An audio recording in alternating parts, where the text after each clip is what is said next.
Hello दोस्तों, कैसे हैं आप लोग। आप सभी के आपके चैनल एडुवाटका में स्वागत है। आशा करते हैं कि आप सभी स्वस्थ होंगे, मस्त होंगे और आपकी तैयारी बहुत बेहतरीन ढंग से चल रही होगी। दोस्तों, आप सभी अपने आने वाले सभी एग्ज़ाम की तैयारी बहुत बेहतरीन ढंग से कर रहे होंगे। जैसे आपका टारगेट बीएसएससी सीजीएल 4 हो या बीएसएससी इंटर लेवल हो या किसी भी एग्ज़ाम का अगर आपका टारगेट हो तो आप सभी ईमानदारी पूर्वक मेहनत कर रहे होंगे अपने लक्ष्य के प्रति। तो दोस्तों, आज बहुत ही महत्वपूर्ण टॉपिक बीएसएससी के नज़रिए से आप लोग के प्रति प्रस्तुत कर रहा हूं, क्योंकि बीएसएससी का मोस्ट इम्पोर्टेंट टॉपिक है पंचायती राज व्यवस्था। इससे क्वेश्चन दोस्तों हर एक शिफ्ट में दो तीन क्वेश्चन भर भर के पूछा गया था और पूछा जाएगा भी, और इसका ट्रेंड ही है बीएसएससी का हर एक एग्ज़ाम का कि पंचायती राज व्यवस्था से क्वेश्चन रहता ही है दोस्तों। तो दोस्तों, जो मैंने नोट्स बनाया था पंचायती राज व्यवस्था का, उसी नोट्स को, क्योंकि पुराने नोट्स तो फट गए हैं, उसी नोट्स को रीराइट करके या रीराइट करवा के किसी दूसरे व्यक्ति से रीराइट करवा के आप लोग के प्रति प्रस्तुत किया जा रहा है, ताकि आप लोग को फ़ायदा मिल सके। क्योंकि हमको ऑफिस से टाइम नहीं मिल पाता है। आप ही बताइए, 9 आवर्स ऑफिस करने के बाद आने जाने का टाइमिंग 1 आवर्स लग जाता है, तो समझिए कि 10 घंटा टाइमिंग केवल देने के बाद इतना कर पाना संभव नहीं है मेरे लिए अकेले। इसीलिए कुछ अपने मित्रगण का सहायता लेता हूँ, दोस्त जो वो भी अभी तैयारी ही कर रहे हैं, उन्हीं से रीराइट करवाता हूँ।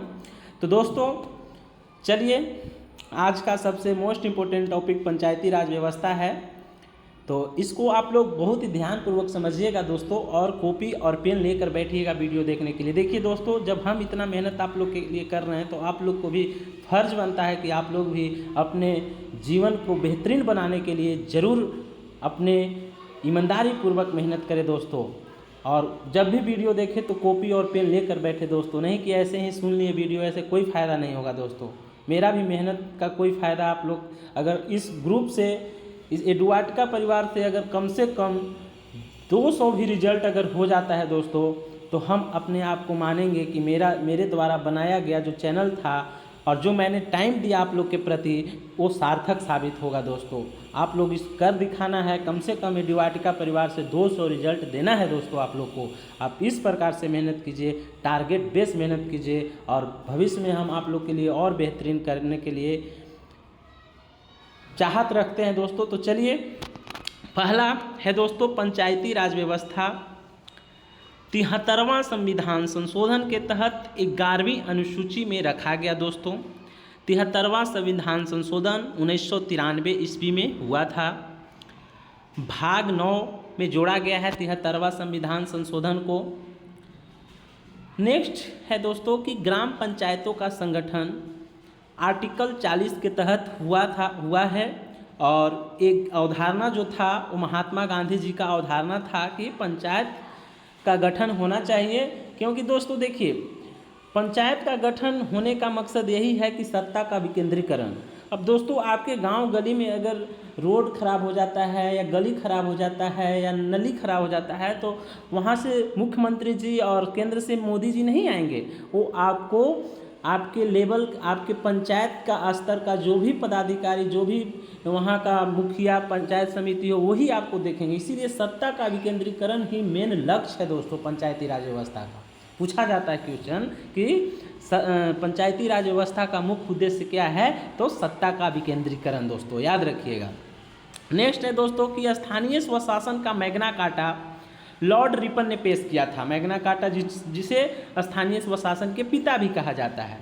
पंचायती राज व्यवस्था का मुख्य उद्देश्य ऊपर ही बताएं दोस्तों कि सत्ता का विकेंद्रीकरण है, यानी कि सत्ता के छोटे छोटे भागों में, सत्ता की शक्ति को छोटे छोटे भागों में बांट देना ही सत्ता का विकेंद्रीकरण होता है दोस्तों। पंचायती राज व्यवस्था का मुख्य उद्देश्य सत्ता का विकेंद्रीकरण है।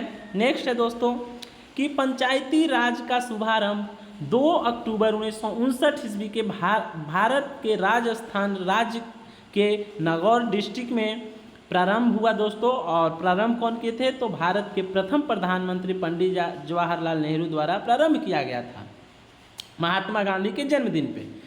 नेक्स्ट है दोस्तों पंचायत के कार्यकाल 5 वर्षों का होता है, आप लोग को मालूम ही होगा। और सबसे इम्पोर्टेंट है कि किस आर्टिकल के तहत, तो 243 का ई। तो दोस्तों इसको याद करने के लिए एक ट्रिक हमने बनाया था, वो आपसे शेयर कर रहा हूँ कि ई 5 नंबर पे है, ए बी सी डी, ई में 5 नंबर पे ई है, तो 5 साल यानी कि 5 ई 243 के ई मतलब कार्यकाल, याद रखिएगा। और दोस्तों प्रथम अधिवेशन की तारीख से, प्रथम अधिवेशन जब पंचायतों का गठन होता है, तो जब प्रथम अधिवेशन होता है उसकी तारीख से 5 वर्षों तक उसका कार्यकाल रहेगा। दोस्तों समझ रहे हैं आप लोग। आगे बढ़ते हैं दोस्तों। अगर पंचायत को उसको समय से पहले विघटित हो जाता है तो क्या होना चाहिए, 6 माह के अंदर चुनाव होना जरूरी है। समय से पहले विघटित हो जाता है तो 6 माह से पहले चुनाव होना जरूरी है। यदि 6 माह का समय नहीं बचा है, मान लीजिए कि 4 माह का समय बचा है और पंचायतों का विघटन हो गया, तो दोस्तों चुनाव नहीं होगा। और जब 4 महीना के बाद ही जब फ्रेश ही चुनाव होगा वो दोस्तों, इसीलिए चुनाव कराना जरूरी नहीं है इस सिचुएशन में। आगे है दोस्तों कि पंचायत का सदस्य बनने के लिए न्यूनतम आयु 21 साल होना चाहिए। पंचायतों का सदस्य बनने के लिए न्यूनतम आयु कितना होना चाहिए, तो 21 साल होना चाहिए दोस्तों। और किस आर्टिकल से, तो ये आर्टिकल 243 का एफ दोस्तों, 243 का एफ कहता है कि योग्यता क्या होना चाहिए पंचायत का सदस्य बनने के लिए, वो दर्शाता है एफ से। नेक्स्ट दोस्तों कि संवैधानिक दर्जा, पंचायतों का जो संवैधानिक दर्जा 73वां संवैधानिक संशोधन के द्वारा दिया गया, उसकी सिफारिश एल.एम. सिंघवी समिति की सिफारिश के आधार पर 1993 ईस्वी में दिया गया था दोस्तों। ठीक है। आगे है कि पंचायती राज व्यवस्था नागालैंड, मेघालय तथा मिजोरम राज्यों में नहीं है दोस्तों, और एक केंद्र शासित प्रदेश दिल्ली में भी नहीं है।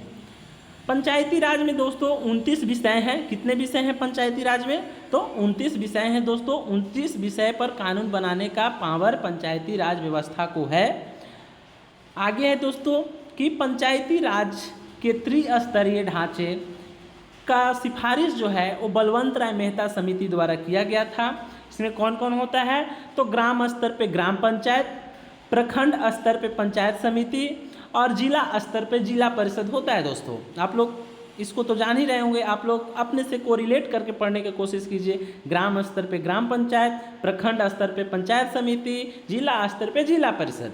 नेक्स्ट है दोस्तों कि राज्य के संचित निधि से ही इन संस्थाओं के अनुदान देने की व्यवस्था है। केंद्र सरकार नहीं देती है, राज्य के संचित निधि है, उसी से ही पंचायती राज व्यवस्था का जो वित्त आयोग का गठन होता है उसको पोषित किया जाता है दोस्तों।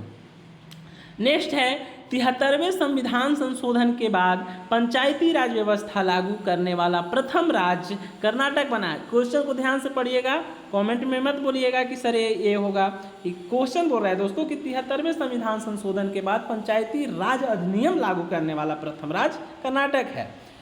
नेक्स्ट है दोस्तों कि ग्राम पंचायत का कोई सदस्य मुखिया को, ग्राम पंचायत का कोई सदस्य मुखिया को अगर अपना इस्तीफा समर्पित करता है, सौंपता है, तो उसका त्याग पत्र जो होता है वो 7 दिनों के बाद प्रभावी होता है। यानी कि अगर 7 दिनों तक वो त्याग पत्र वापस ले लेता है तो उसका त्याग पत्र स्वीकृत नहीं किया जाएगा, और अगर वो 7 दिनों तक अपना त्याग पत्र वापस नहीं लेता है तो उसका त्याग पत्र स्वीकृत माना जाएगा दोस्तों। याद रखिएगा, बहुत कॉन्सेप्चुअल क्वेश्चन इससे पूछा जाता है दोस्तों, आप कॉन्सेप्ट को क्लियर रखिएगा। मुखिया अपना त्याग पत्र किसे देता है, एग्जाम का मोस्ट इंपॉर्टेंट क्वेश्चन है, हर एक एग्जाम में पूछा जाता है। मुखिया का अपना त्याग पत्र जिला पंचायती राज अधिकारी को देता है दोस्तों। नेक्स्ट है कि एल.एम. सिंघवी समिति के समय भारत के प्रधानमंत्री कौन थे, तो राजीव गांधी थे दोस्तों। हम लोग को मेंस में एक क्वेश्चन पूछा गया था दोस्तों कि एल.एम. सिंघवी समिति के समय भारत का प्रधानमंत्री कौन था, तो राजीव गांधी। बिहार पंचायती राज अधिनियम कब पारित किया गया, तो 2006 ईस्वी में बिहार में पंचायती राज एक्ट को पारित किया गया दोस्तों। 2 ग्राम सभा के बीच अधिकतम कितनी अवधि होना चाहिए, तो 3 महीना से अधिक नहीं होना चाहिए दोस्तों। 3 महीना में कम से कम 1 ग्राम सभा का मीटिंग होना ही चाहिए। नेक्स्ट है दोस्तों कि अनुच्छेद 40 को संविधान में गांधीवादी दर्शन माना जाता है, क्योंकि गांधी जी का ही विचार था कि भारत में एक ऐसी व्यवस्था हो जो छोटे छोटे स्तरों पर लोगों को, कामों को, समस्याओं को दूर करे। उसी का ये अवधारणा था कि पंचायतों का गठन हो, इसीलिए गांधीवादी दर्शन माना जाता है। नेक्स्ट है दोस्तों कि अपील की सुनवाई में ग्राम कचहरी में न्यूनतम पंचों की संख्या 7 होना चाहिए। अगर 7 से कम है तो सुनवाई प्रारंभ नहीं किया जाएगा दोस्तों। कम से कम मिनिमम 7 मेंबर होना ही चाहिए। नेक्स्ट है दोस्तों कि ग्राम सभा के निगरानी समिति का गठन कर सकती है। ग्राम सभा के निगरानी समिति का गठन कर सकती है, लेकिन इस समिति में ऐसे व्यक्तियों को रखा जाता है जो ग्राम पंचायत का सदस्य न हो। याद रखिएगा, जो ग्राम पंचायत का सदस्य न हो। और दोस्तों एक बात यहाँ पर फैक्ट आप लोग लिख लीजिएगा नोट करके, जब नोट कर रहे हैं तो, कि ग्राम पंचायत के सदस्य होने के लिए मिनिमम एज 21 ईयर होना चाहिए। और ग्राम पंचायत का सदस्य वो सभी ग्राम पंचायत के सदस्य माने जाते हैं जो मतलब पंचायत में वोटिंग लिस्ट में जिनका नाम है पंचायत में, वो सभी लोग ग्राम पंचायत का सदस्य माने जाते हैं दोस्तों। तो निगरानी समिति में ग्राम पंचायत के सदस्य का नाम नहीं होना चाहिए। आगे है दोस्तों कि ग्राम पंचायत का सदस्य होने के लिए न्यूनतम आयु 21 वर्ष होना चाहिए। उप मुखिया का चुनाव ग्राम पंचायत के सदस्य ही करते हैं। उप मुखिया का कौन चुनाव करता है? तो ग्राम पंचायत के सदस्य ही करते हैं। इसमें मुखिया मतदाता नहीं होता है। मुखिया जो है वो मतदाता नहीं होता है दोस्तों। ग्राम सभा के सदस्यों में से पंचायत बहुमत द्वारा उप मुखिया का चुनाव करती है। उप मुखिया का चुनाव कौन करता है? तो ग्राम सभा के जो सदस्य हैं, वार्ड मेंबर, वो सभी मिलकर उप मुखिया का चुनाव करते हैं दोस्तों। नेक्स्ट है कि अशोक मेहता समिति ने द्विस्तरीय पंचायत का सिफारिश किया। अशोक मेहता समिति जो थे वो द्विस्तरीय पंचायती व्यवस्था की सिफारिश किए थे, लेकिन ये सफल नहीं हो पाया दोस्तों। और अभी बलवंत राय मेहता समिति के द्वारा दिया गया त्रिस्तरीय पंचायती राज व्यवस्था चल रहा है। ग्राम पंचायत के आय और व्यय के लिए प्रत्येक 5 वर्षों पर राज्यपाल राज्य वित्त आयोग का गठन करता है दोस्तों। कौन सा आर्टिकल? तो 243 का आय। 243 का आय से तहत ही वित्त आयोग का गठन होता है दोस्तों। सामुदायिक विकास कार्यक्रम की शुरुआत 1952 में होता है और राष्ट्रीय विस्तार सेवा कार्यक्रम का आरंभ 1953 में होता है दोस्तों। ये दोनों कार्यक्रम जो किया गया था वो मतलब छोटे स्तर के लिए ही किया गया था, लेकिन इसको असफल होने के कारण 1957 ईस्वी में पंचायती राज व्यवस्था का कॉन्सेप्ट आया था दोस्तों। पहले यही राष्ट्रीय विकास परिषद कार्यक्रम की ही प्रारंभ किया गया था पंडित जवाहरलाल नेहरू द्वारा, लेकिन ये सफल नहीं हो पाया। इसीलिए बलवंत राय मेहता समिति के द्वारा 1957 में पंचायती राज व्यवस्था का कॉन्सेप्ट दिया गया था। तो चलिए दोस्तों, नेक्स्ट है कुछ समितियां हैं, इनको देख लीजिएगा। बलवंत राय मेहता समिति 1957, अशोक मेहता समिति 1977, PVK राव कमेटी जो बना था 1985 में, LM सिंघवी समिति 1986 में और 73वां संविधान संशोधन 1993 में। और 73वां संविधान संशोधन के समय PM पूछता है तो PV नरसिम्हा राव जी थे उस time prime minister of India. अब इसको याद करने का छोटा सा ट्रिक आपको बताते हैं दोस्तों। अरेंज करने के लिए जब आएगा देखिए तो BPL का नाम सुने हैं दोस्तों? BPL जो लो पॉवर्टी लाइन होता है, B से बलवंत राय, BAPL रखना है, BAPL, B से बलवंत राय मेहता, A से अशोक मेहता और P से PVK राव कमेटी और L से LM सिंघवी समिति। अरेंज करने के लिए पूछेगा तो आसान है, BAPL याद रखिएगा, BPL में A बीच में खाली जोड़ना है दोस्तों, बस एक देखिएगा 2-4 बार बोलिएगा, आपको याद हो जाएगा। चलिए आगे बढ़ते हैं। पंचायती राज का चुनाव दलगत का समर्थन किस समिति के द्वारा किया गया था? Most important question. तो अशोक मेहता समिति ने ये विचार दिया था कि पंचायत चुनाव को भी दलगत कर दिया जाए, यानी कि जो दल है उसके साथ जोड़ दिया जाए। चलिए, एल.एम. सिंघवी समिति 1986 में जब आए थे तो क्या ये दिए थे? तो पंचायती राज व्यवस्था का संवैधानिक दर्जा देने की मांग एल.एम. सिंघवी समिति के द्वारा ही किया गया था, और त्रिस्तरीय व्यवस्था ये भी दिए थे, और चुनाव को दलगत नहीं होना चाहिए, एक कॉन्सेप्ट दिए थे। दोस्तों, महात्मा गांधी जो थे, लाल बहादुर शास्त्री जी थे, पंडित जवाहरलाल नेहरू जी थे, ये सभी पंचायती राज व्यवस्था के समर्थक थे, लेकिन पंडित भीमराव अंबेडकर जी थे, ये इसको घोर विरोध करते थे। उनका मानना था कि इसमें क्या होगा कि निचली जाति का और निचली जाति का जो है वो उत्प्रेरित किया जाएगा, प्रताड़ित किया जाएगा, इसलिए बड़े बड़े जो दबंग लोग हैं वो इसमें वर्चस्व जमा लेंगे पंचायती राज पे, और छोटे जो हैं दलित लोग उनको प्रताड़ित किया जाएगा। इनका ये विचार था दोस्तों, इसलिए ये पंचायती राज व्यवस्था का घोर विरोध करते थे। चलिए आगे है दोस्तों कि मुखिया, सरपंच और उप सरपंच अपना त्याग पत्र किसको देता है? तो जिला पंचायती राज पदाधिकारी को देता है दोस्तों। जिला परिषद अध्यक्ष जो है वो जिला दंडाधिकारी को अपना त्याग पत्र सौंपेगा। प्रमुख, उप प्रमुख अपना त्याग पत्र अनुमंडल पदाधिकारी दंडाधिकारी को देता है। आगे है दोस्तों, राजीव गांधी का मानना था कि महिलाओं और दुर्बल वर्ग के लोगों के लिए अधिक से अधिक सीटों को आरक्षित पंचायती राज व्यवस्था में किया जाना चाहिए। ये अच्छा ही सोच था महिलाओं को बढ़ाने के लिए। और आज बिहार में 50% सीटें रिजर्व है दोस्तों, पंचायती राज व्यवस्था में 50% सीटें रिजर्व है। आगे है दोस्तों, अब इसका अनुच्छेद जो इम्पोर्टेंट अनुच्छेद है, जो एग्जाम में, तो बिहार का एग्जाम में तो एक अनुच्छेद आप रख ही लीजिए, जो बीएसएससी +2 देने वाले हैं हाल फिलहाल में, उन लोग एक अनुच्छेद तो आप रख ही लीजिए कि आना ही आना है। 243 में पंचायती राज का परिभाषा है। 243 ए में ग्राम सभा, ए में क्या है? तो ग्राम सभा। 243 का बी से बिल्ड होता है। बिल्ड मीन्स गठन, बिल्ड मीन्स बनाना, गठन करना, तो पंचायतों का गठन। ट्रिक से आप लोग याद रखिएगा तो माइंड में बैठ जाएगा, और आप वही एग्जाम में जाइएगा तो तुरंत ट्रिक आपको याद हो जाएगा और मार दीजिएगा। और आप ऐसे कितना भी रट लीजिए, वो आपको रटाने वाला ये सब चीज़ नहीं है दोस्तों। हम जो आप एक्टिविटी अपनाए थे याद करने के लिए, वो आप लोग के प्रति शेयर कर रहे हैं दोस्तों। अच्छा लगे तो आप लोग चैनल को थोड़ा सपोर्ट करें, और उन ज़रूरतमंद छात्रों तक वीडियो को ज़रूर पहुंचाएं दोस्तों। आप लोग से यही नम्र निवेदन है, सब्सक्राइब करें या ना करें, लेकिन वीडियो को ज़रूरतमंद छात्रों तक ज़रूर पहुंचाएं दोस्तों। हमारा मकसद सब्सक्राइबर बढ़ाना नहीं है, हमारा मकसद है उन सभी ज़रूरतमंद विद्यार्थी जो कि किसी कारणवश वो इस टाइप के तैयारी नहीं कर पाते हैं, और कोचिंग क्लास से नहीं जुड़ पाते हैं दोस्तों।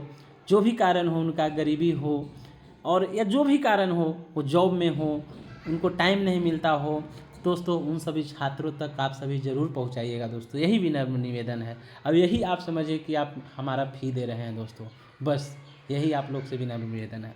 तो 243 का बी, पंचायतों का गठन, बिल्ड मीन्स बनाना, गठन। 243 का सी से कंस्ट्रक्शन, इंग्लिश में सी से कंस्ट्रक्शन होता है, तो कंस्ट्रक्शन मीन्स क्या होता है? संरचना, तो पंचायतों का संरचना।